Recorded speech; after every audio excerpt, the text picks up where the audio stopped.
Marjorie Taylor Greene's words are explosive. It all begins with a controversial social media post by Donald Trump on April 5th, Easter Sunday, where the 79-year-old president reportedly issued a stark warning to Iran. According to the post, the United States could target Iran's power plants and bridges if Tehran refuses to reopen the critical Strait of Hormuz. But it wasn't just the threat, it was the language. Trump's message allegedly included explicit phrases like fag, bees, and even praise to be Allah, sparking immediate outrage online. And within hours, Marjorie Taylor Greene fires back. Taking to X, the platform formerly known as Twitter, Greene calls the Easter message, quote, plain evil. She writes, on Easter morning, this is what President Trump posted. Everyone in his administration that claims to be a Christian needs to fall on their knees, beg forgiveness from God, stop worshiping the president, and intervene in Trump's madness. A stunning rebuke from someone who once stood firmly in Trump's corner. But Greene doesn't stop there. She shifts focus to the broader geopolitical crisis, bringing Israel into the conversation.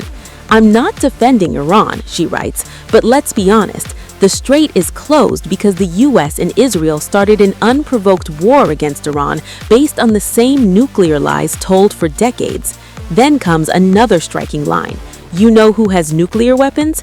Israel. The message, blunt, direct, and deeply controversial. And then the most personal attack yet. Greene questions Trump's faith itself. They are more than capable of defending themselves without the US having to fight their wars, kill innocent people and children, and pay for it, she says. She continues, Trump threatening to bomb power plants and bridges hurts the Iranian people, the very people he claimed he was freeing. And on a day she emphasizes as sacred, Easter, Greene invokes Christianity. On Easter, we are reminded that the Son of God died and rose again so we can be forgiven. Jesus commanded us to love and forgive even our enemies.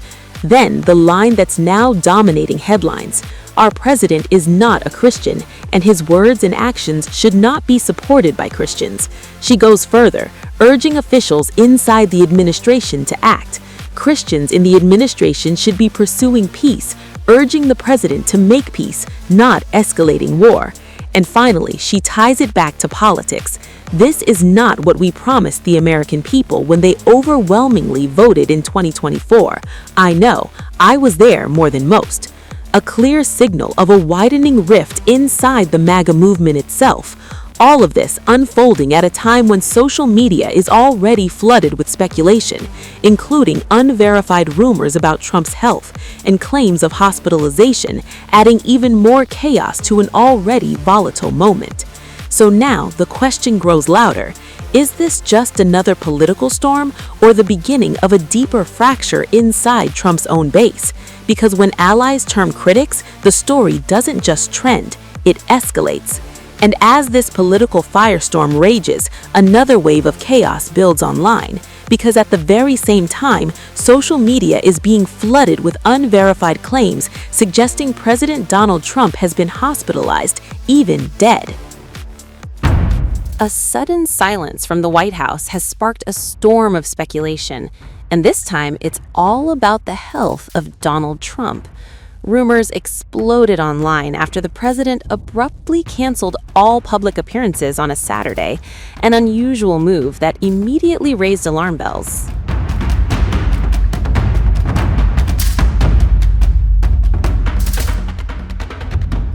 According to the Mirror US, the White House announced at around 11:08 a.m. that Trump would not be stepping out for the rest of the day, a rare break from his usual weekend routine, which often includes trips to Mar-a-Lago.